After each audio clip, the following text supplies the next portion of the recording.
தஞ்சாவூர் மாவட்டம் திருவையாறு சத்குரு தியாகராஜரின் 178வது ஆராதனை விழாவில் பிரபல கர்நாடக இசை கலைஞர்கள் ஒரே நேரத்தில் ஒரே ராகத்தில் பஞ்சரத்தின கீர்த்தனை பாடி தியாகராஜருக்கு இசை அஞ்சலி செலுத்தினர். இதுகுறித்தான கூடுதல் தகவல்களை எமது செய்தியாளர் அருள் ரூஸ்வெல்ட் வழங்க கேட்கலாம். வணக்கம் அருள், இது குறித்தான விவரங்களை பகிர்ந்துக்கோங்க.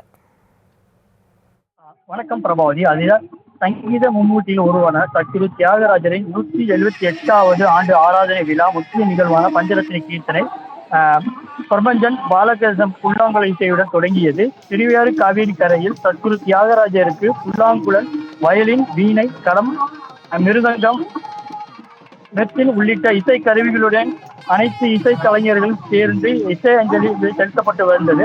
ஆயிரக்கணக்கான மேற்பட்ட கர்நாடக இசை கலைஞர்கள் ஒன்று சேர்ந்து பஞ்சரத்தை கீர்த்தனை பாடி தியாகராஜருக்கு இசை அஞ்சலி செலுத்தினார்கள்.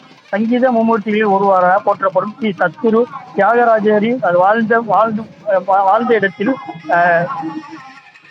ஸ்ரீ ராமராவனை போற்றி தஞ்சை மாவட்டம் திருவையாறு திருமஞ்சனம் வீதியில் வாழ்ந்து காவிரி கரையை முக்தி அடைந்தார். தியாகராஜன் முக்தி அடைந்த பகல பஞ்சமி தினத்தன்று ஆண்டுதோறும் திருவையாறு தியாகராஜ சுவாமி முன் பஞ்சரத்தின கீர்த்தனை என்பது நடைபெற்று வருகிறது. அதன்படி இன்று 178வது ஆண்டு ஆராதனை விழா கடந்த 14ஆம் தேதி மாலை தொடங்கியது. இதனைத் தொடர்ந்து நாட்டில் பல்வேறு பகுதிகளில் இருந்து வந்த பல்வேறு இசை கலைஞர்கள் இசை நிகழ்ச்சி கடந்த 5 நாட்களாக தொடர்ந்து நடைபெற்றது.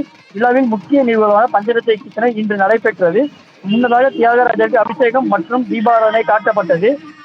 பிரபல புல்லாங்குழல் வித்வானான பிரபஞ்சன் பாலகிருஷ்ணன் புல்லாங்குழல் இசைக்க அந்த இசை கச்சேரி என்பது தொடங்கியது. தியாகராஜருக்கு மிகவும் பிடித்த நாட்டை, கவுளை, ஆர்பி, வராதி, ஸ்ரீராம் உள்ளிட்ட 5 ராகங்கள் அமைத்த கீர்த்தனை என்பது பாடப்பட்டது. ஒரே ராகத்தில் தியாகராஜ முன் சமாதி முன்பாக அனைத்து இசை கலைஞரும் பாடி இசை அஞ்சலி செலுத்தினர். மேலும் இந்த இசை நிகழ்ச்சிக்காக தஞ்சை மாவட்டத்தில் இன்று உள்ளூர் விடுமுறை அறிவிக்கப்பட்டிருக்கிறது. பிரபாவதி, தகவல்களுக்கு நன்றி அருள்.